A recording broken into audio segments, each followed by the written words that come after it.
Hey y'all, welcome back to my channel. As you can tell, we are talking about fasting today.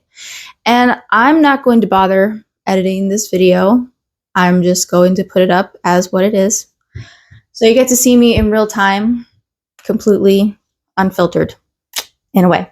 So anyways, it's a beautiful morning here in Montana and I've got my coffee cup. And if I look like I am still sleeping, it's because I kind of feel like I am. I don't know. I slept so good last night. I didn't want to wake up this morning. But I got up and had my devotionals, did some more digging into fasting and what God intends that to look like, and just compared what the Old Testament fasting was to the New Testament fasting. And I just want to take those two things and then look at how fasting is viewed today in this day and age and what it's used for. You're probably wondering what brought this about. It's something that's honestly been on my mind for quite a while that's bothered me just a touch. So we're going to talk about it finally. But anyways, so just to dive right into like the Old Testament fasting, if you go back and you look at any of the references where fasting is found, you will see that it was a very, very serious thing. It was filled with grief, with mourning, and with repentance as well. You can see the example of King David when he had committed adultery with Bathsheba and then had her husband Uriah murdered. And he was told that he was going to, or that Bathsheba was going to lose a child, that the child was going to die. And he's fasting and praying that that would not be the case, and it happened. But there was also like a grief in David because of what he had done and just the weight of that. And another example we see is Queen Esther and how she was going to approach the king about, forget his name, anyways, his intentions towards the Jews, her people. And then another one is of Daniel. He's fasting and praying for the redemption of Israel. So we see like these matters are incredibly serious, but like in the Old Testament, when fasting happened, you could tell it was happening. They clothed themselves in sackcloths. They often covered themselves with ashes. Like it was a public ordeal. Like people were aware. And then we flip into the New Testament and we're seeing that through what Jesus said in Matthew 6, and I'm just going to turn there really quick, is that fasting is not supposed to be a public display. It's supposed to be it's supposed to be a private one. I'm just going to read these verses really quick. Matthew 6, 16 through 18. Whenever you fast, what's right there, it's not saying if you fast, it's when you fast. So it is something that through that I believe it is something that is required of us. It's not just a recommendation. It is something that we are called to do as believers. Anyways, getting a little out of breath here. I'm talking too fast for my pregnant self. Whenever you fast, do not put on a gloomy face as the hypocrites do, for they neglect their appearance so that they will be noticed by men when they are fasting. Truly I say to you, they have their reward in full. But you, when you fast, anoint your head and wash your face, so that your fasting will not be noticed by men, but by your Father who is in secret. And your Father who sees what is done in secret will reward you. So it's kind of funny how it says here, I'm just going to look at this, they neglect their appearance. Well, back in the Old Testament, that's exactly what people did. They neglected their appearance. But here we're seeing that we are not to do that at all. We're not supposed to make it this outward display of like, this is what we're doing. It's supposed to be a secret fellowship with the Lord. And fasting in the New Testament, it was less about mourning and grief, and it was more about intimacy with God, seeking Him, becoming closer. It was often filled with like a lot of praying, and I'm sure there was in the Old Testament as well. Something that was more like, you don't really see how they fasted in the Old Testament, but you see more of how like we're told to fast in the New Testament. So anyways, flip side of that, now we see like what it looks like in the Bible and what it's supposed to be. I kind of want to just point out what fasting has more become nowadays. It's become less about Christ. And I'm not saying this is about that everybody is doing this, but I see it a lot. Intermittent fasting. It is more about dieting than it is about intimacy with God. It's more about health goals, weight loss, and that what's interesting to me is that like this intermittent fasting, if like you know what I mean, if it's about weight loss and fitness goals, whatever it is, what's funny is that those things are gratifying to the flesh, right? Well, fasting was never supposed to gratify the flesh. It was supposed to crucify the flesh. And in doing so, it was supposed to strengthen your relationship with God.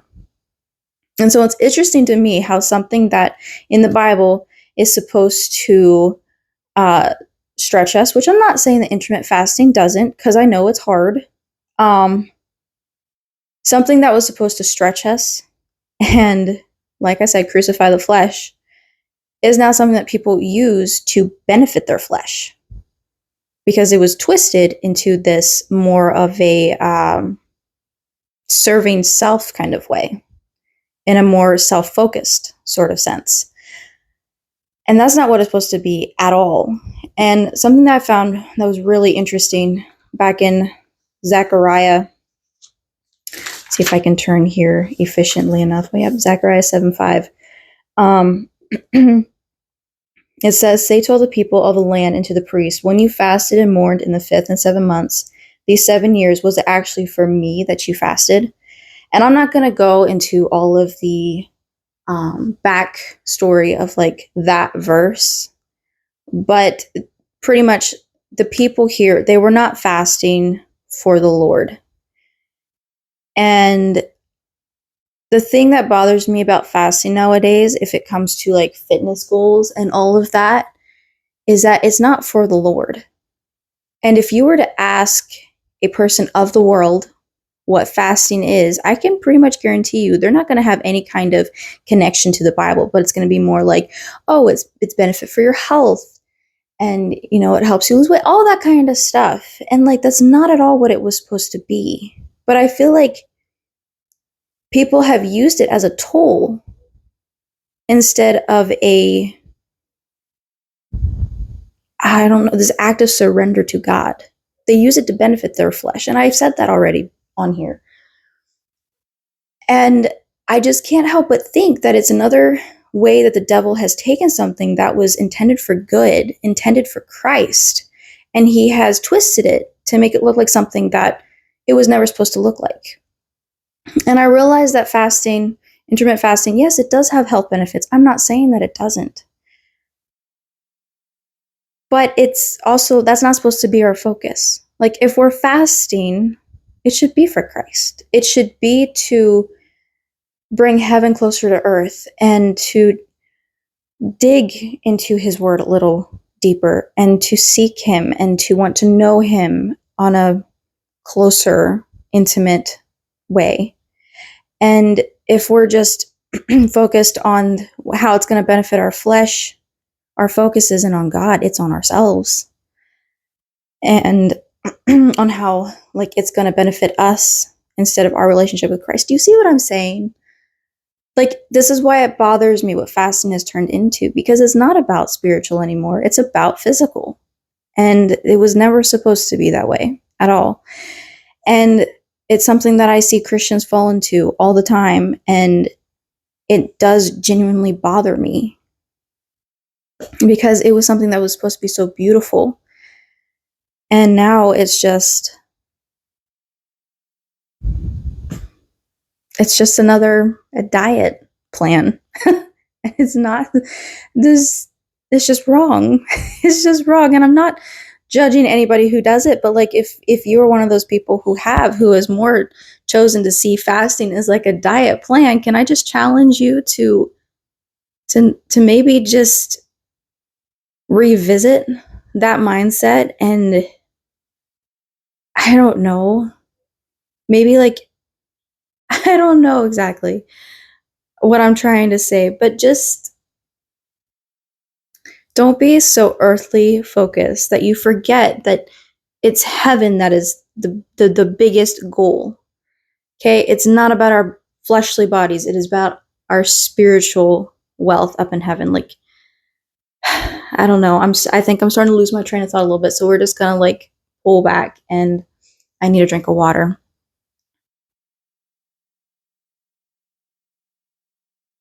See, I told you this video was gonna be unedited. Anyways, so now that I got that off my chest, that is my thoughts about fasting. And that is why it bothers me. And yeah, also, just to slap it out there a little bit, if you are a believer, if you're a Christian who only believes in drinking almond milk and soy milk, God created the cow. And I know that this is like it's just okay. This is why I'm like bringing this into the video, is because in a podcast I listened to, the gentleman said, you know, if God wanted to create skim milk, he would have put a cream separator in the udder of a cow. If God wanted you to just drink almond milk and soy milk, he would have never created the cow or the goat. So, anyways, we're not going to go down that road. That was a complete different mind path that I didn't need to go onto, and I apologize for starting down it. But like I said, this is an unedited, unfiltered video. So you get what you get. But anyways, I hope you guys have a lovely Tuesday. I know I'm going to. And actually, when you see this, it's going to be Thursday. So anyways, thanks for watching this video. And if you have any thoughts yourself about fasting and just how you see fasting and your reasonings and all of that, I welcome discussion. I welcome hearing it. But this is where I am. This is my thoughts. So anyways, until next time, take care, everybody.